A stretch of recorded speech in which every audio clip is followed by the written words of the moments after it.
रबी 2025-26 के उत्तर प्रदेश की तैयारी के लिए आज हम लोगों ने प्रारंभिक बैठक यहाँ पर की है और उसके भीतर प्रदेश में रबी का आच्छादन 138,78,000 हेक्टेयर में करने का लक्ष्य रखा गया है।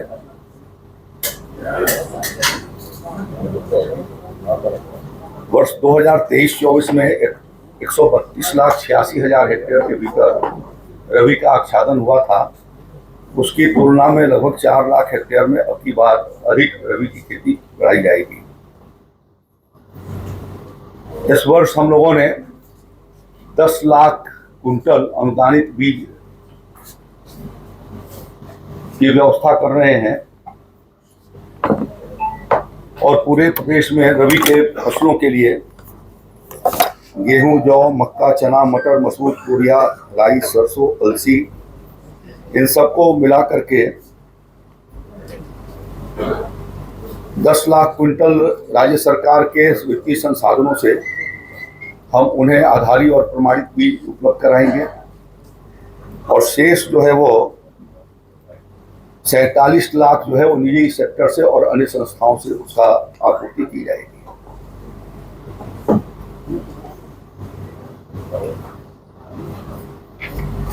इस साल के योजना में दलहन और तिलहन के खेती के विस्तार की दृष्टि से हम लोगों ने निर्णय किया है कि हम उसके एरिया को बढ़ाएंगे,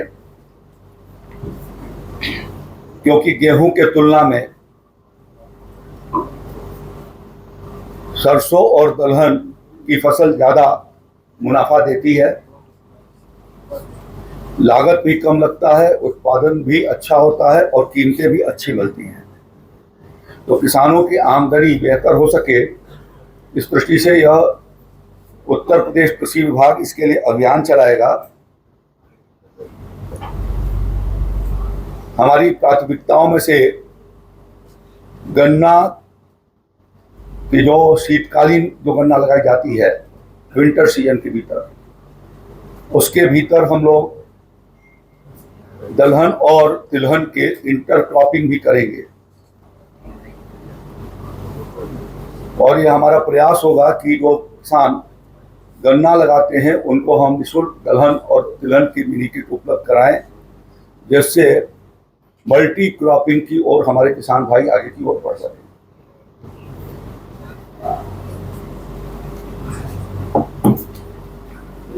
इस वर्ष हम लोग ये प्रयास करेंगे कि दलहन और तिलहन को के खेती को प्रोत्साहन किए जाने के लिए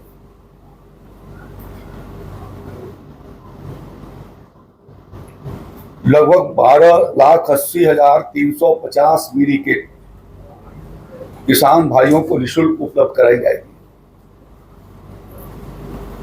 इसके लिए अभी तोरिया बीज के लिए हम लोगों ने पोर्टल खोल रखा है और जो किसान लगाना चाहेगा वो उस पर आवेदन दे हमारे होंगे।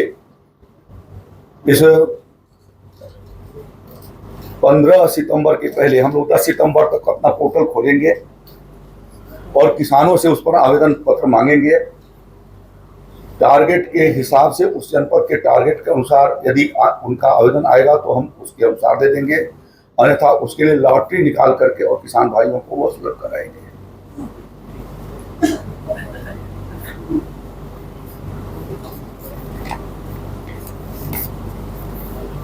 रबी के लिए हम लोग फर्टिलाइजर की दृष्टि से भी विचार विमर्श किए हैं और रबी सीजन के लिए 41 लाख मीट्रिक टन यूरिया के लिए हम भारत सरकार से अनुरोध करेंगे और इसी प्रकार से 17 लाख मीट्रिक टन डीएपी के लिए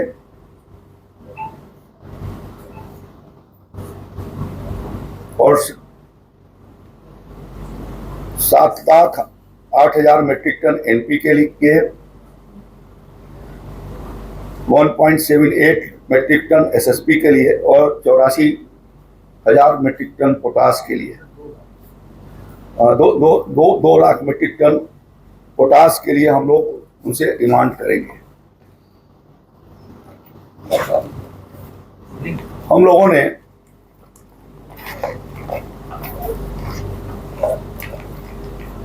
खरीफ 2027 के दृष्टि से अब तक हमने 37,97,000 मीट्रिक टन यूरिया मंगाई, जिसमें से 32 lakh metric ton 32,60,000 metric ton की 19 तारीख तक, कल तक इसकी बिक्री पूरी हो चुकी है। और अभी भी हमारे पास 5,90,000 मीट्रिक टन यूरिया आज सवेरे राज्य के भीतर रही है। इसी प्रकार से 9,31,000 मीट्रिक टन हमने डीएपी मंगाई, 5,84,000 मीट्रिक टन उसमें से सेल हो चुकी है और 3,87,000 मीट्रिक टन हमारे पास डीएपी बैलेंस है। एनपीके 5,42,000 मीट्रिक टन हमने मंगाई, 2,42,000 मीट्रिक टन एनपीके बिका है और 3 लाख मीट्रिक टन कल शाम तक हमारे पास रही है। एसएसपी हमारे पास 5,32,000 मीट्रिक टन आई, 2,81,000 मीट्रिक टन जो है सेल हुई है और 2,51,000 मीट्रिक टन हमारे पास अभी भी बैलेंस है। पोटास एमओपी जिसको कहते हैं 1,09,000 मीट्रिक टन हमने मंगाई, 46,000 मीट्रिक टन की बिक्री हुई, 63,000 मीट्रिक टन हमारे पास है। इस प्रकार से 15,91,000 मीट्रिक टन हमारे पास इस समय फर्टिलाइजर, सभी प्रकार के फर्टिलाइजर मिलकर के जनपदों में के भीतर हैं। गत वर्ष 19/8/2025 तक, यानी 19 अगस्त 2025 तक 32 lakh metric ton 27,86,000 metric ton, गत वर्ष 27,86,000 मीट्रिक टन की सेल 19 अगस्त तक हुई थी। इस वर्ष 32,07,000 मीट्रिक टन पिछले बार की तुलना में 4.5 लाख मीट्रिक टन से अधिक है।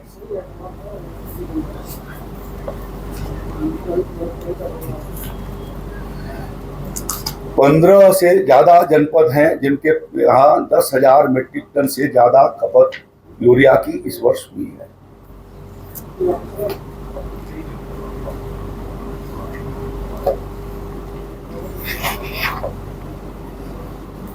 मैंने अभी जब विकसित उत्तर प्रदेश का संकल्प था, उस संकल्प अभियान के भीतर जब मैं देख रहा था तो वर्ष 2016-17 में खरीफ के भीतर मात्र, तब समाजवादी पार्टी की हुकूमत थी, सिर्फ 23 लाख मीट्रिक टन जो है वो यूरिया बिकी थी खरीफ सीजन में, और हम अब तक 32 लाख मीट्रिक टन, यानी जितनी यूरिया अखिलेश यादव जी की सरकार में 2016-17 में बिकी थी, उससे लगभग हमारा खरीफ का सीजन पूरा होते होते 2 गुना हो जाएगा। अब तक 32,07,000 मीट्रिक टन हो गया है। गत वर्ष हमारा खरीफ के सीजन में 38 लाख मीट्रिक टन हमने यूरिया किसान भाइयों को सुलभ कराई।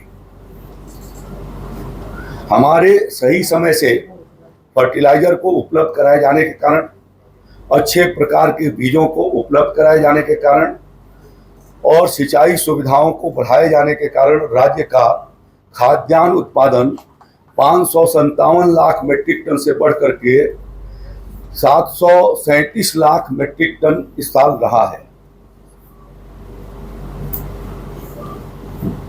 ये योगी आदित्यनाथ जी की सरकार आदरणीय प्रधानमंत्री नरेंद्र मोदी जी के नीतियों का अनुपालन करते हुए उन सारी योजनाओं को, हमारी कोशिश होती है कि 100% हम उत्तर प्रदेश में उतारें, और उसके परिणाम स्वरूप 200 लाख मीट्रिक टन के करीब हमारा खाद्यान्न उत्पादन राज्य का बढ़ा है। इसी तरीके से गन्ना का भी उत्पादन बढ़ा है, वो अलग है। और उत्तर प्रदेश की जो जीएसवीए थी, जो किसानों का जितना पैदावार था 2 लाख करोड़ रुपए से बढ़ करके और वो 7 लाख करोड़ रुपए के करीब पहुंच गई है। तो ये परिवर्तन राज्य सरकार के प्रयासों से, केंद्र सरकार के प्रयासों से, प्रधानमंत्री किसान सम्मान निधि के माध्यम से, जो समाजवादी पार्टी के राज्य के जमाने में किसान कर्जदार हो गए थे, उनके ऋण मोचन को किए जाने की वजह से, उनके कर्जे को माफ किए जाने की वजह से, और इधर अच्छे प्रकार के अनुदानित बीजों की मात्रा को बढ़ाए जाने की वजह से राज्य को यह इतनी बड़ी सफलता प्राप्त हुई है। लगभग 125% हमारा GSVA बढ़ा है। इस साल इन परिस्थितियों को देखते हुए लगातार मई महीने से ही राज्य सरकार सक्रिय है। शासन और प्रशासन इस पर ध्यान रखा हुआ है। हम लोगों ने अब तक 1196 फुटकर विक्रेताओं के लाइसेंस निरस्त किए हैं। जहां पर ये कमियां पाई गई या वो हाई प्राइस किए हुए थे या टैगिंग कर रहे थे, ऐसे लोगों के खिलाफ कार्रवाई हुई है। 1196 लोगों के लाइसेंस निरस्त हुए हैं। 132 थोक विक्रेताओं के खिलाफ हमने नोटिस जारी किया है, जिसमें से 13 को निलंबित किया गया है, 4 उसको निरस्त किया, 4 के लाइसेंस निरस्त हो जाएंगे जो डिस्ट्रीब्यूटर्स हैं उनको। और प्रदेश के भीतर की सभी कंपनियों को बुला करके ये चेता दिया गया था पिछले ही महीने कि यदि आप सामान उनके साथ जबरदस्ती आप डिस्ट्रीब्यूटर को और या फुटकर विक्रेता को लगाते हो और वो टैग करेगा तो आपके खिलाफ भी कार्रवाई करेंगे। 93 लोगों के खिलाफ हम लोगों ने FIR दर्ज किया है, 93 के खिलाफ। पिछले दिनों हरदोई के दौरे पर जब मैं गया था, वहां कमियां पाई गई थी, तो वहां के सीतापुर के जिला कृषि अधिकारी मंजीत सिंह को सस्पेंड किया गया, मंजीत कुमार सिंह। ये बलरामपुर के जिला कृषि अधिकारी फर्टिलाइजर की अनियमितता में श्री प्रकाश चंद्र विश्वकर्मा को निलंबित किया गया है। और आज श्रावस्ती के जिला कृषि अधिकारी अशोक प्रसाद मिश्रा को निलंबित किया जा रहा है। मेसर्स रविंद्र कुमार खाद भंडार सिरसिया बाजार, जो थोक भी लाइसेंसी भी है और फुटकर लाइसेंसी है, इनके पास स्टॉक से 2381 बोरी यूरिया अधिक पाई गई। वॉश मशीन पर खाद जितना उठा था उससे ज्यादा पाई गई थी और 334 बोरी NPK की मिली थी। इस नाते इनकी जांच की गई और जांच करने के बाद इनको निलंबित किया जाता है और इनके जांच अधिकारी के रूप में अखिलेश कुमार सिंह, जो हमारे AD ब्यूरो हैं, उनको नामित किया जाता है।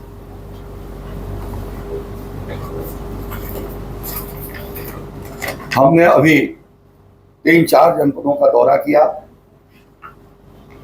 देवरिया, कुशीनगर, महाराजगंज और सिद्धार्थनगर। सिद्धार्थनगर के भीतर अभी हम लोग 2 महीना पहले मैं और हमारे प्रमुख सचिव साहब हम लोग जाकर के भारत सरकार से मिले थे और उनसे ये रिक्वेस्ट किया था कि कुछ एक्सेस पोर्टल को सुधार किया जाए और पोर्टल में व्यवस्था बनाई जाए। और उसमें ये कहा था कि जो फ्रीक्वेंट सेलर बायर हैं और जो निर्धारित मात्रा से ज़्यादा उठा रहे हैं, उनकी जानकारी पोर्टल पर यदि उपलब्ध हो जाए तो हम फिर आगे उसके बारे में कार्रवाई करेंगे। अभी जब मैं महाराजगंज जिले के दौरे पर था, नर्सों था मैं, राज्य के जो अभी आजकल अखिलेश यादव जी ने जो बोला, मैं उसके संदर्भ में ये चाहता था कि आप सबके बीच में इस तथ्य को रखें।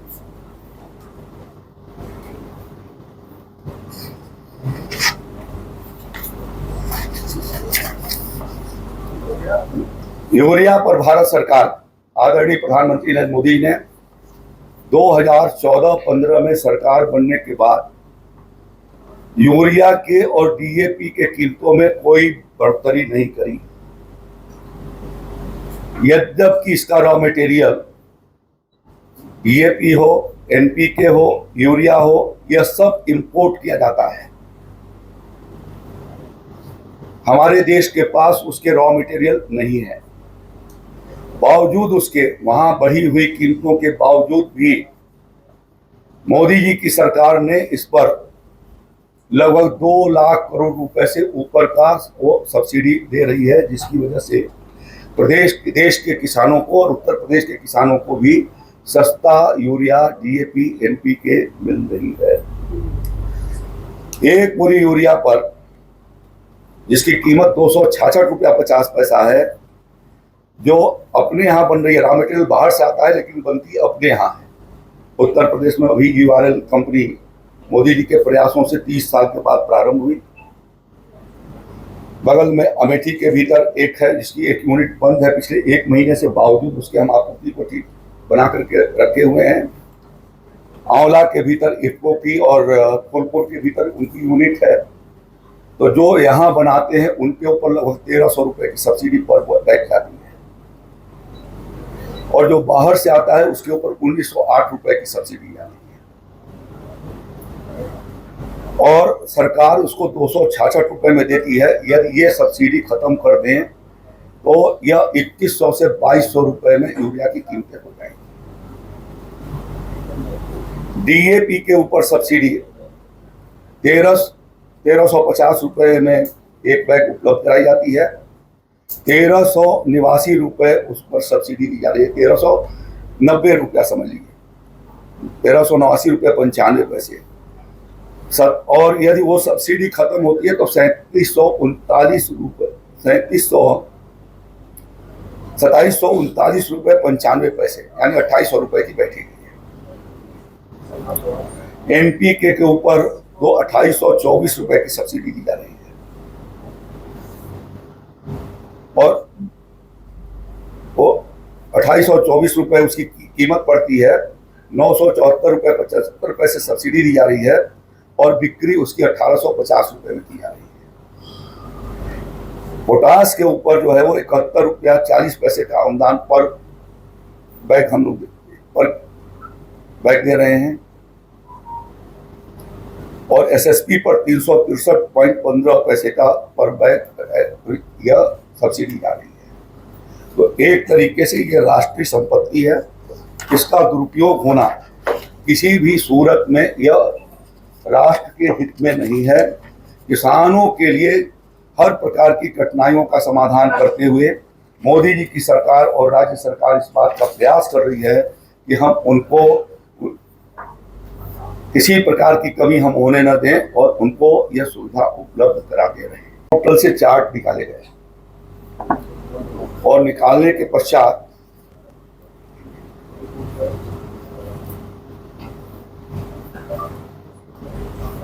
जून महीने में 146 लोग ऐसे मिले हैं जिन्होंने 1 टन 10 क्विंटल से अधिक 4 से लेकर के 12 बार यूरिया खरीदी है, यानी वॉश मशीन पर उनके अंगूठे लगे हैं।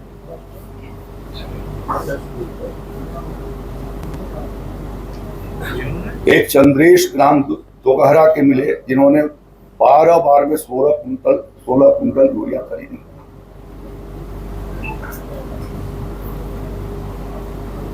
छह लोग ऐसे मिले जिन्होंने 10 बार में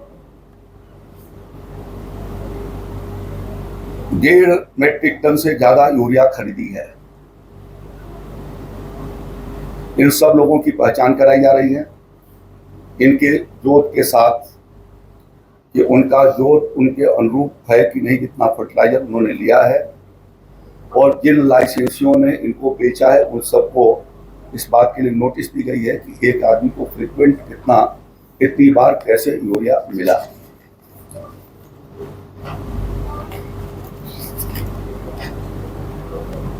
ऐसे ही जुलाई महीने में उसी महाराजगंज जनपद में 10 लोग हमको मिले जिन्होंने लगभग 5 लोग तो ऐसे हैं जो 2 टन से भी ज्यादा उन्होंने यूरिया फेंका।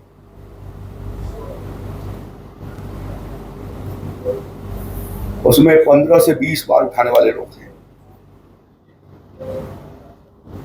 ऐसे सब लोगों की पहचान 10 लोगों की मैंने वहाँ के जिला प्रशासन को नाम दिया है, जिन्होंने 1.87 मेट्रिक टन तक उठाई है कि इन 10 के का पहले पहचान करिए और उनके जोत से इनको टैली करिए और उसके बाद उनके खिलाफ कार्रवाई प्रारंभ करिए, लाइसेंसी के खिलाफ भी और उनके जो लिए हैं यदि उनके खिलाफ भी। इसी तरीके से सिद्धार्थनगर में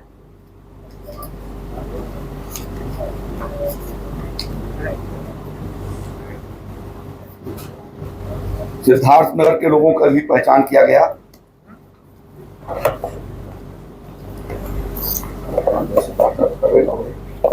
बता रहा हूँ अभी आगे, पहले इसको बता देता हूँ। एक मिनट। हाँ,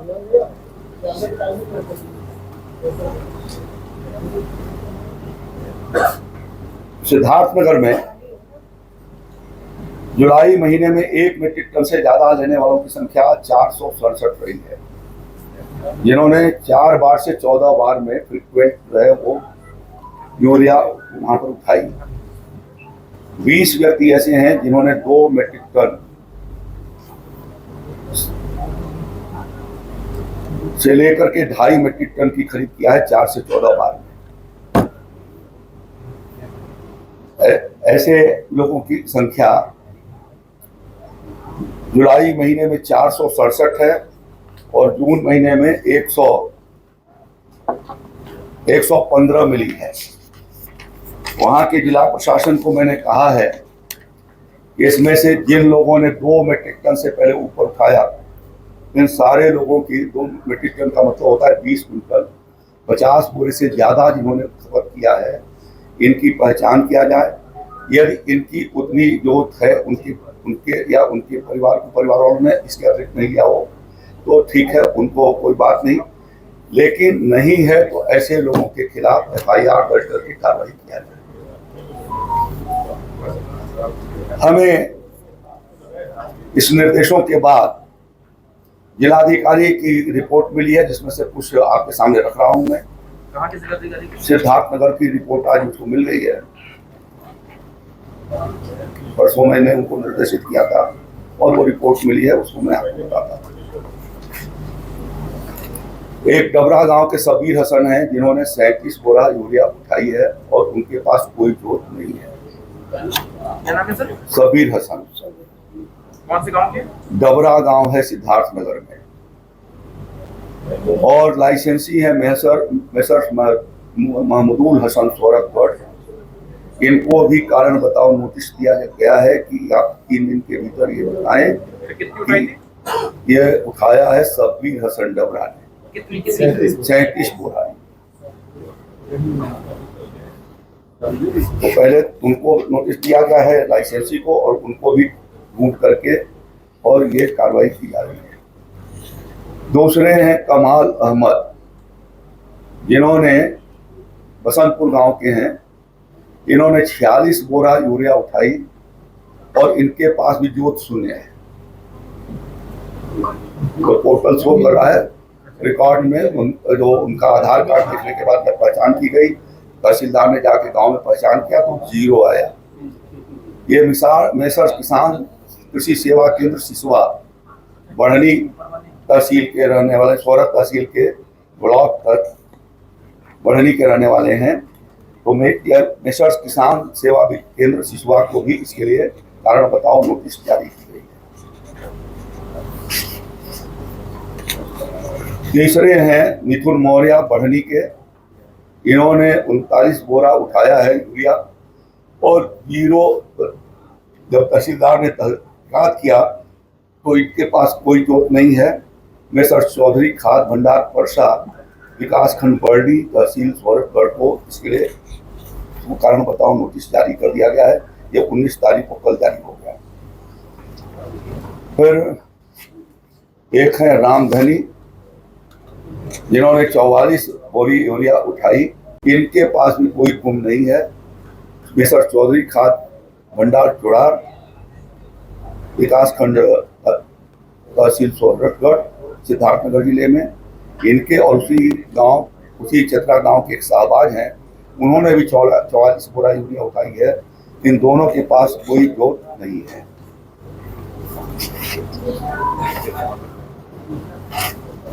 इस प्रकार से हमने जो 10 लोग हाईएस्ट हैं उन जनपदों के, महाराजगंज और सिद्धार्थ नगर, उनको वेरिफिकेशन के लिए डाला हुआ है और उसमें से कुछ लोगों की रिपोर्ट आई है जो आपके सामने मैंने प्रस्तुत किया है। और इसलिए हम पूरे प्रदेश के ऐसे के भीतर और ख़ास तौर पर सीमावर्ती जनपदों के भीतर हम इसके बारे में कल हम लोगों ने ये निर्देशित किया है प्रमुख सचिव साहब ने हमारे, कि इन सभी जगहों से इनके बारे में रिपोर्ट मंगाई जाएगी, इसको देखा जाएगा। फर्टिलाइजर उपलब्ध रहेगी लेकिन मिसयूज करने की इजाज़त किसी को नहीं दी जाएगी। मंत्री जी, इस पे सवाल है कि आप तस्करों को पकड़ रहे हैं, तस्कर ही है नेपाल बॉर्डर पे, जमीनी हकीकत कुछ और बोल रही है। जो देखिए, फर्टिलाइजर उतना है पॉश मशीन से। अभी तक आधार कार्ड की व्यवस्था थी तो आधार कार्ड को ट्रैक करने में थोड़ा वक्त लग जाता है ज़्यादा। हमने ये 10 दिन पहले ये निर्देश भेजा कि सभी जगहों पर उनके किसानों के मोबाइल नंबर लिखे जाएंगे, जिससे हम ये वेरीफाई कर सकें उनसे कि किस जगह से उन्होंने फर्टिलाइजर लिया है और कितने कीमतों में ली है। और इसकी भी जांच किया, जिसका मैंने अपने कल परसों में जहाँ पर दौरे पर गया, किसानों ने जहाँ पर जो बात बताई, जिसने बताया कि 267 रुपये में मिला वो भी लगा दिया है, 270 वाला भी बता दिया है, 280 वाले भी को दे दिया है, और जिन्होंने 400 रुपये तक भी ले जाकर के बेचा है, ऐसे विक्रेताओं को नोटिस दी जा रही है और शोकॉज नोटिस करके ऐसे लोगों के खिलाफ कार्रवाई की